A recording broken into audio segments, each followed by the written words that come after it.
O Senhor esteja convosco. Deus está no meio de nós.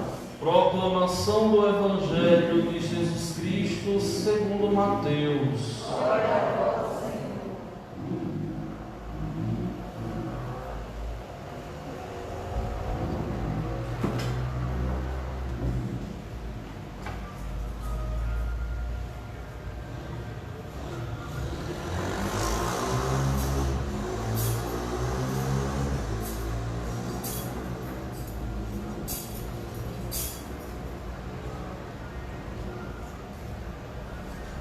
Naquele tempo, os fariseus fizeram um plano para apanhar Jesus em alguma palavra. Então mandaram os seus discípulos, junto com alguns do partido de Herodes, para dizerem a Jesus: Mestre, sabemos que és verdadeiro e que de fato ensinas o caminho de Deus. Não te deixas influenciar pela opinião dos outros, pois não julgas um homem pelas aparências. Dize-nos, pois, o que pensas. É lícito ou não pagar imposto a César? Jesus percebeu a maldade deles e disse: Hipócritas, por que me preparais uma armadilha? Mostrai-me a moeda do imposto. Trouxeram-lhe então a moeda e Jesus lhe disse: De quem é a figura e a inscrição desta moeda? Eles responderam: De César. Jesus então lhes disse: Dai, pois, a César o que é de César e a Deus o que é de Deus. Palavra da salvação. Glória a vós, Senhor.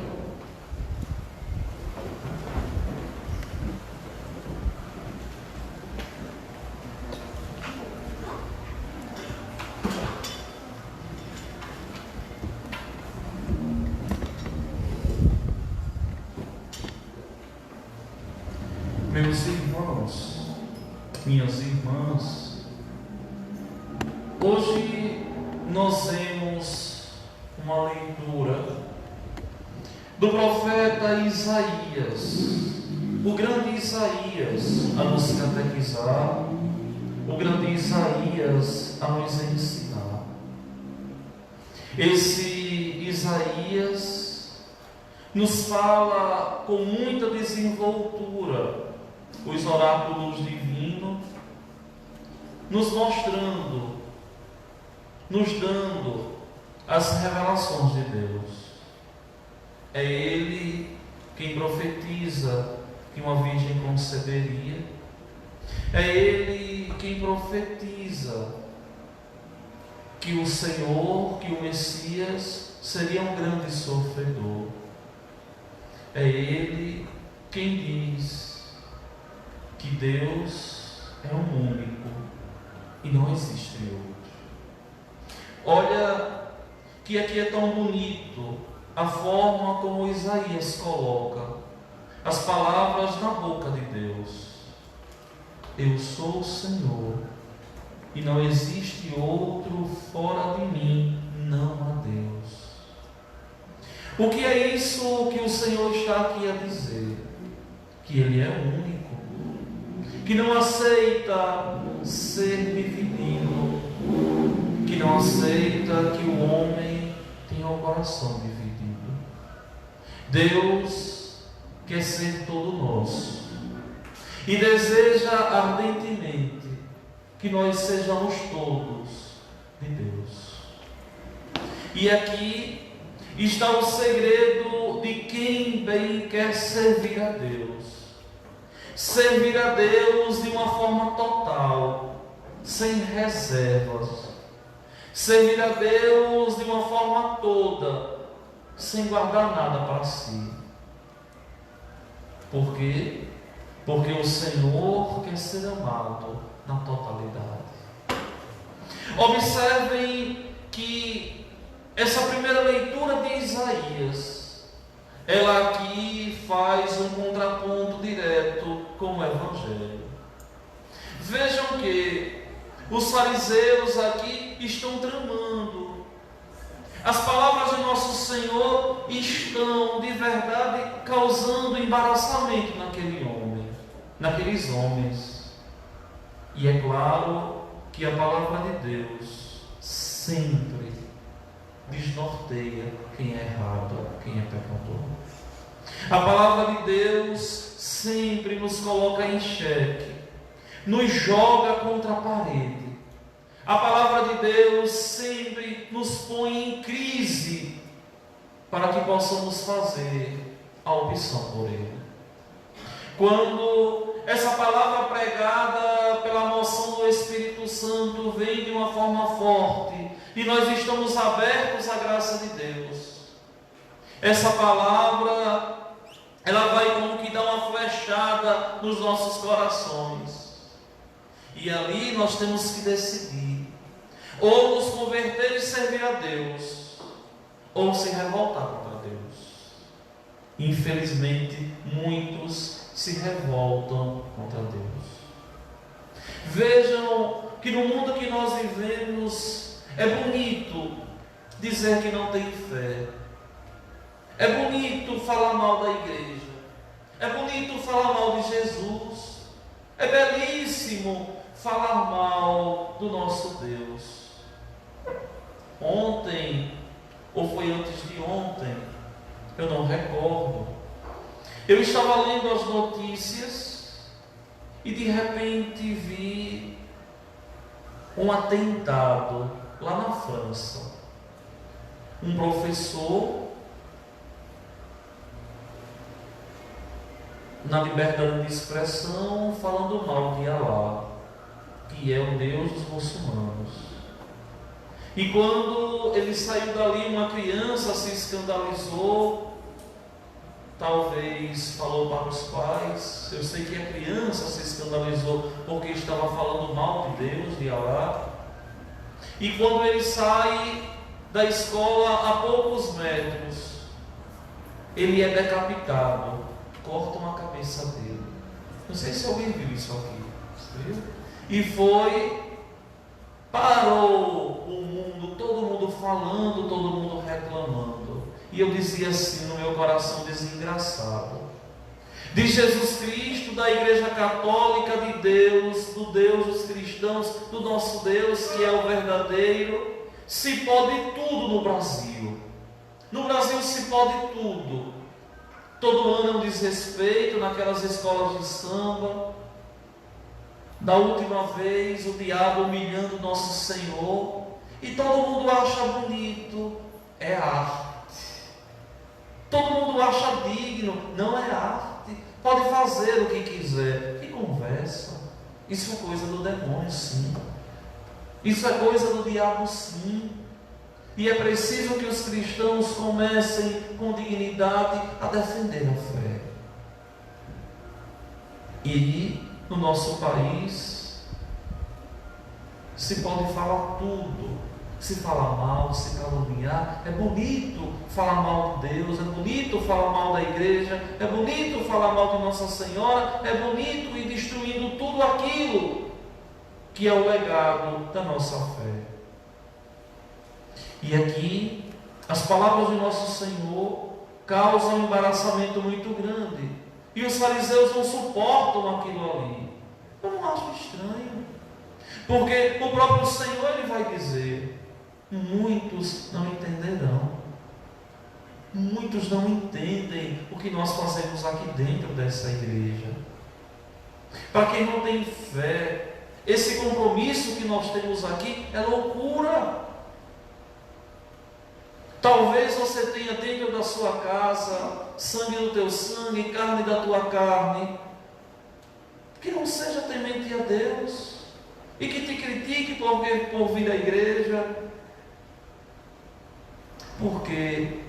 Porque muitos tantos lá fora não conseguem entender esse nosso coração ardendo de amor por Deus, esse nosso coração ardendo de amor pelo Senhor.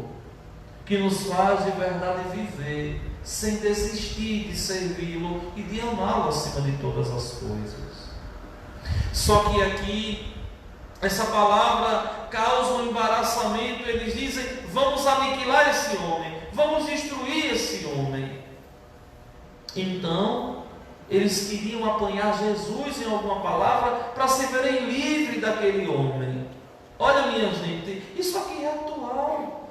Mas quantas e quantas calúnias, quantas e quantas misérias se diz hoje da igreja, porque a única a gritar não ao aborto, porque a única a gritar não ao casamento de homem em homem, porque a única a gritar não ao casamento de mulher com mulher.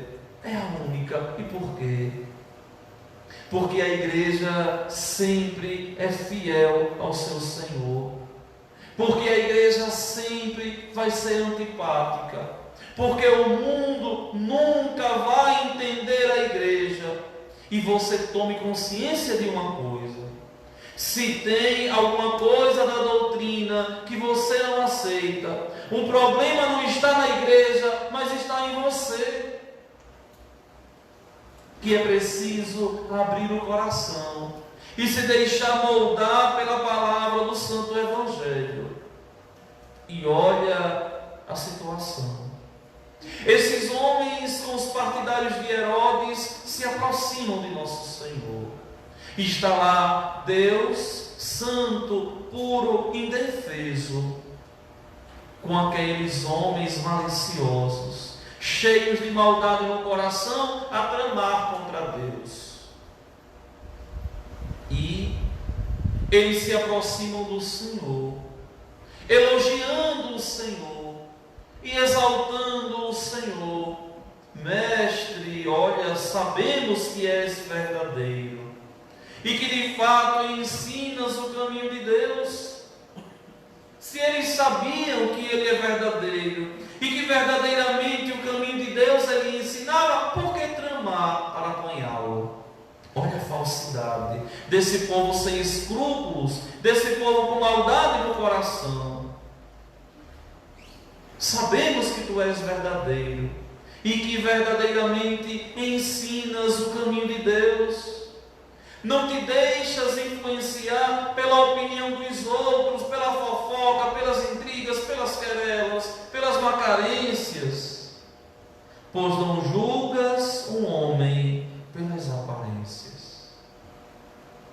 Verdadeiramente, se esses elogios aqui feitos a nosso Senhor não viessem recheados de uma ironia e de uma falsidade sem tamanho, nós teríamos aqui um verdadeiro retrato daquela serenidade tão própria, tão típica dele. Verdadeiramente, ele não olha as nossas aparências, mas olha o nosso coração total quando pertence a ele. O nosso coração todo que pertence ao Senhor, quando pertence a ele. E eles aqui querem jogar o Senhor contra o Império Romano, e o Império Romano contra o Senhor. Dizem-nos, pois, mestre verdadeiro, que ensinas o caminho de Deus, que não julgas o homem pela aparência, diga-nos, é lícito ou não pagar o imposto a César? É correto pagar o imposto a César? Se ele dissesse aqui, está errado vocês pagarem o imposto a César, naquela mesma hora ele seria preso pelo império. E a hora dele não tinha chegado. Se ele dissesse assim, paguem o imposto a César, eles diziam, esse aí não é o Messias, porque ele não veio quebrar os grilhões da prepotência, da dominação a nos dominar. Ele não é o Messias. E aqui, nosso Senhor, olha que o texto diz, Jesus percebeu a maldade deles. Eu não gosto dessa forma como Mateus escreve aqui, não. Esse percebeu. Eu acho que Mateus seria mais feliz se Mateus tivesse escrito assim: Jesus, que tudo sabe, com conhecimento de causa, viu que aqueles homens estavam com maldade. Porque perceber parece aqui que ele descobriu, mas ele não descobriu, porque tudo ele já conhece. E diz: hipócritas. Olha, minha gente, se existe uma palavra pesada para nosso Senhor, é essa bendita palavra hipócritas, que quer dizer homem de máscaras. Não essa máscara daqui, as máscaras, aquele que esconde a face, aquele que é um falso, que é um mentiroso. Hipócritas. Por que me preparais uma armadilha? O que foi que eu fiz? Essa humildade de nosso Senhor nos encanta. Por que vocês estão fazendo isso? Me deixem amar vocês. Eu quero amar vocês de todo o meu coração, por toda a minha vida. Deixem de maldade. Olha, minha gente, esse mesmo apelo que nosso Senhor aqui faz ao chamar a atenção dos fariseus é o mesmo apelo que ele continua a fazer para mim e para vocês. Para mim, enquanto sacerdote, e para vocês, enquanto fiéis. Por que assim? Me deixem amá-los. Não me preparem uma armadilha. E nosso Senhor aqui, na sua sabedoria divina, diz: mostrai-me a moeda do imposto. Como é que vocês pagam esse imposto? Trouxeram a moeda, e Jesus aqui questiona: de quem é a inscrição desta moeda? Quem é que está aqui? De quem é essa esfinge? De quem é esse rosto aqui? E eles dizem: de César. César aqui não é uma pessoa. César aqui é uma função. É o imperador. Todo imperador é César. Todo imperador é César. É como se falar o presidente da República. Hoje é um, depois é outro, mas a palavra presidente continua a mesma. César aqui é a função, não é a pessoa. E Jesus diz: dai, pois, a César o que é de César, e a Deus o que é de Deus. Ou seja, deem a César o imposto, a ele as coisas desse mundo, e deem a Deus o que é próprio de Deus, os vossos corações na totalidade, sem reservas. Quanto cristão ainda não aprendeu a viver assim? Quantos cristãos ainda não entenderam a viver totalmente para o Senhor, entregando o Senhor de todo o coração a vida, sem reservas nenhuma, com medo de servir a Deus? Dai, pois, a Deus o que é de Deus. E é aqui que nosso Senhor está a nos convidar a dar a Ele o quê? E quem nos responde isso com sabedoria é São Paulo, com Silvano e Timóteo, escrevendo a comunidade da Tessalônica, dos Tessalonicenses. E olha o que eles três dizem àquela comunidade: diante de Deus nosso Pai, recordamos sem cessar a atuação da vossa fé. A nossa fé, ela tem que ser atuante. É mentiroso o cristão que diz que está em comunhão com Deus e passa uma semana toda sem rezar. É mentiroso o cristão que diz que ama a Deus mas não vive essa fé no dia a dia. É mentiroso o cristão que diz que é temente a Deus, mas um temor só de status de WhatsApp, porque verdadeiramente não está com o coração todo em Deus.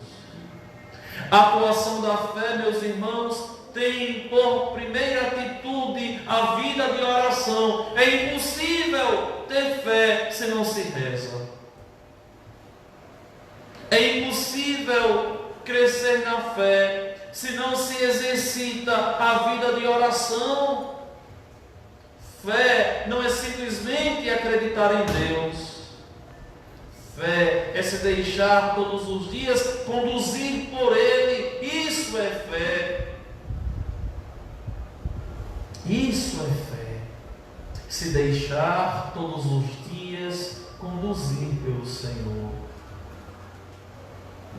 Na vida de oração, no compromisso com a igreja, na escuta sincera, disposta da palavra de Deus, que vai como que um pingo de água a furar a pedra do nosso coração, até que Deus consiga verdadeiramente entrar e ali fixar morada, a atuação da fé.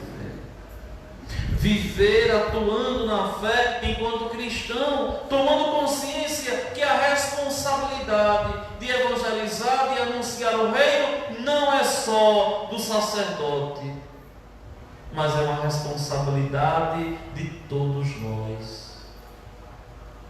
Tomando consciência que essa atuação da fé, que o texto santo aqui nos diz, deve vir acompanhada de um esforço da caridade.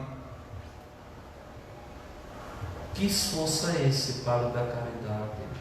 Se esforçar para ser caridoso. Quando eu falo aqui caridade, eu não falo só de bens materiais. Porque quando nós falamos em caridade aqui no Brasil, as pessoas pensam que caridade é só dar ajuda aos necessitados. Não, isso é uma vertente. A caridade que aqui o texto nos diz, o esforço da vossa caridade, é o esforço do vosso amor. Caridade nas Sagradas Escrituras é sinônimo de amor. Deus é amor, Deus é caridade.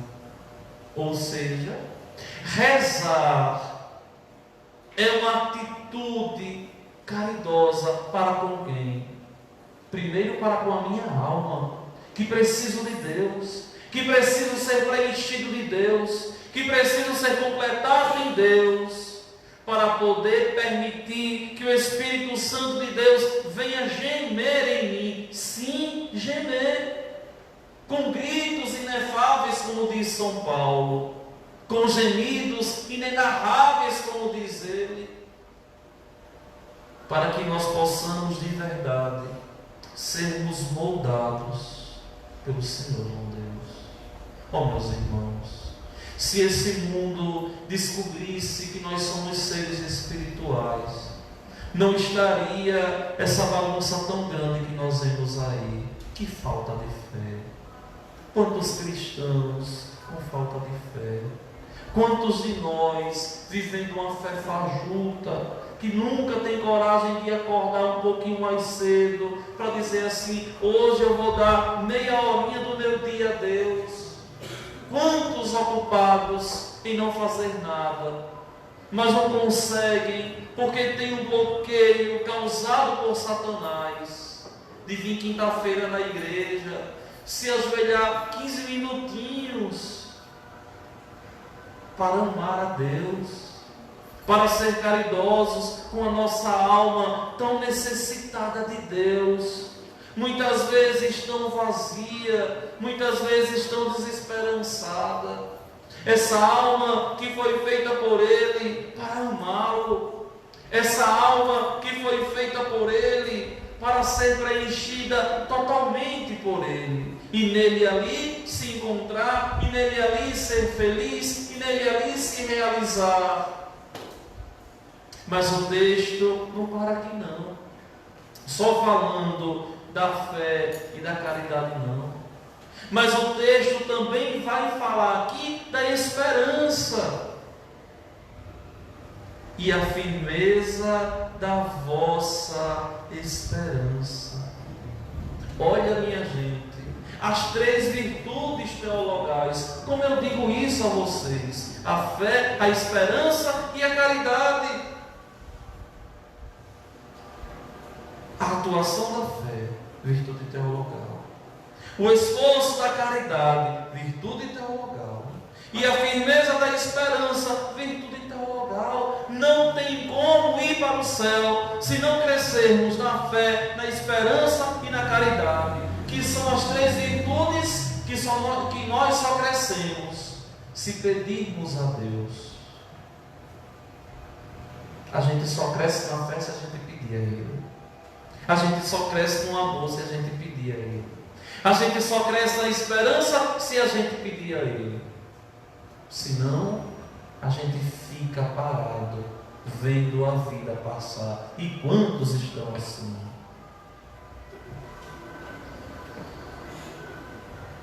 A firmeza da vossa esperança. O que é uma esperança firme, minha gente? É aquela de Paulo: eu sei em quem acreditei.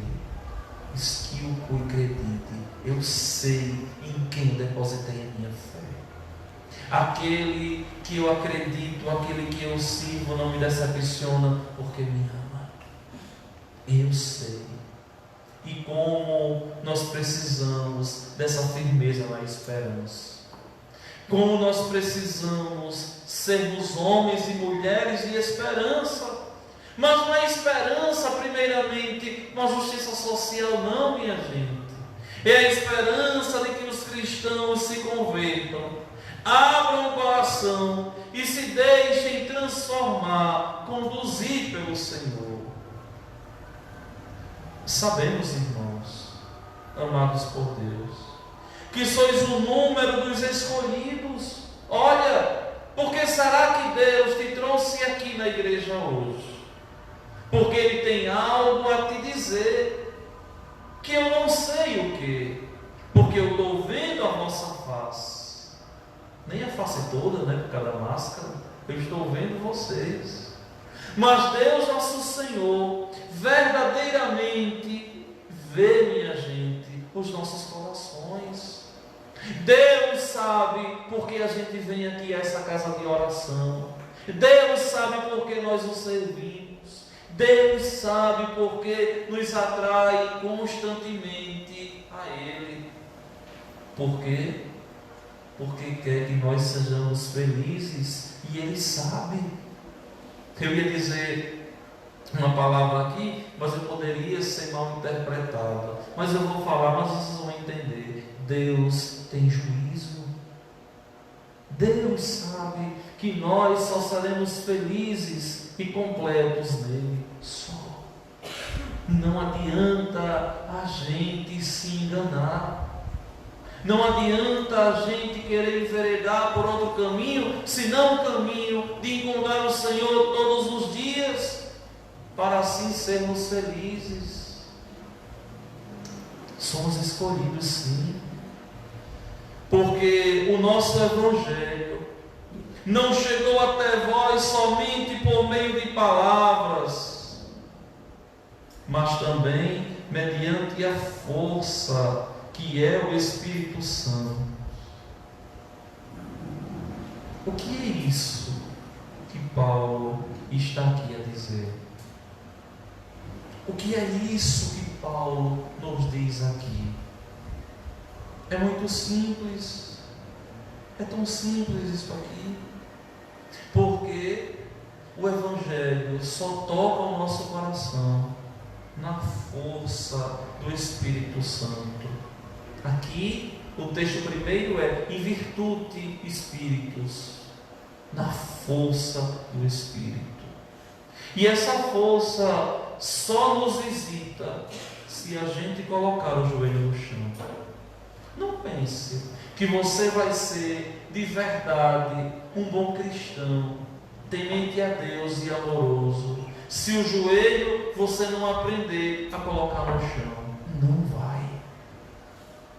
Não vai de modo algum. É com o joelho no chão que a gente descobre o sentido da vida. É com o joelho no chão que a gente descobre que viemos de Deus para sermos por Ele amados, para voltarmos para Ele.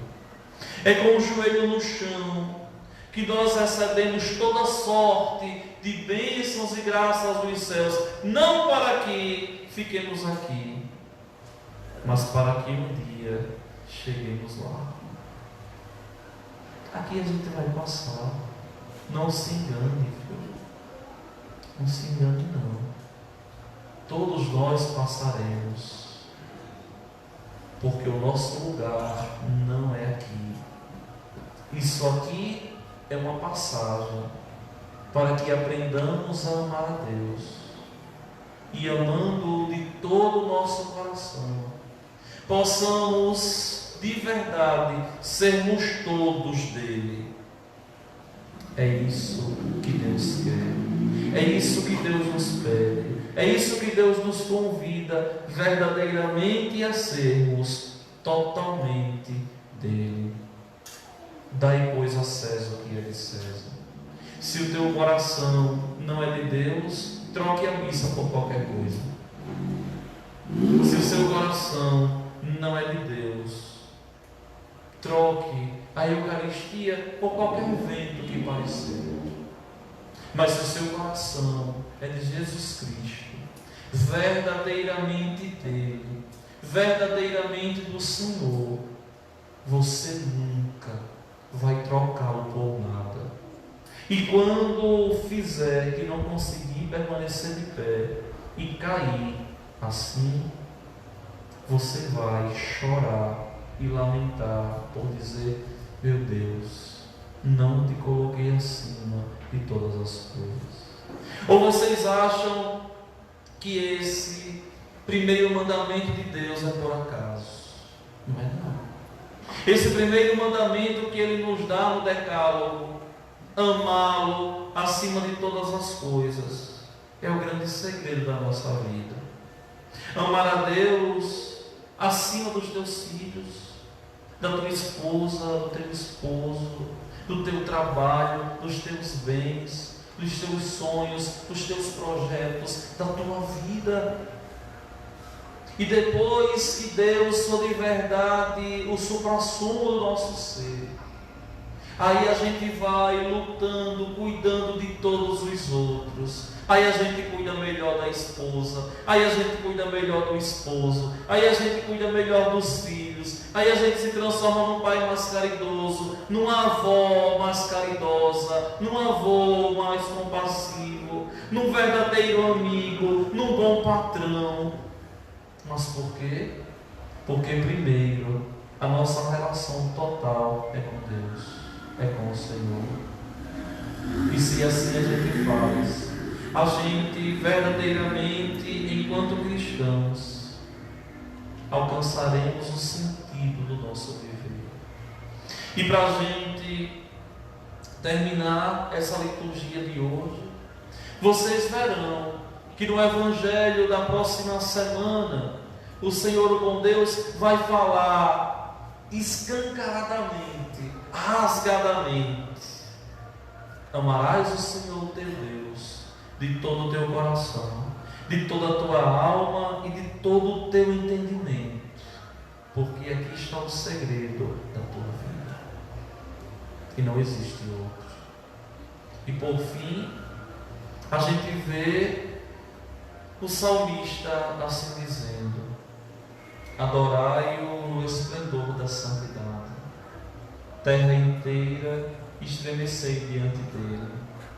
Publicai entre as nações reina o Senhor, pois os povos ele julga com justiça. É no esplendor da santidade que eu quero convidar vocês, para que todos nós sejamos homens e mulheres de um coração adorador, para adorando a Deus, encontremos o sentido do nosso viver. Vamos ficar de pé e vamos juntos professar a nossa fé.